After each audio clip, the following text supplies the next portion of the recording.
বেগুনটাকে নুন লঙ্কা হলুদ দিয়ে ভালোভাবে মাখিয়ে নিচ্ছি। এবার এটাকে আমি ভেজে নেব। খুব ভালোভাবে মাখানো হয়ে গেছে। এবার এটাকে সর্ষের তেলে ভাজছি। লাল করে বেগুন ভাজা হয়ে গেছে।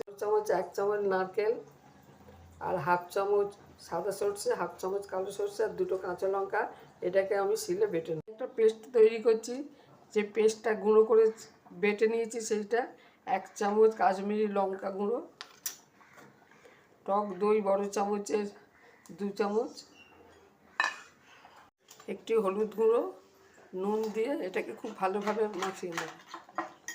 আর দইয়ের বাটিতে একটু জল দিয়ে এইটাকে খুব ভালোভাবে আমি মাখিয়ে নিচ্ছি। ভাজা তেলেতেই 2টো শুকনো লঙ্কা আর কারি পাতা দিলাম। আঁচটা কমিয়ে এবার পেস্টটা দিয়ে দিলাম।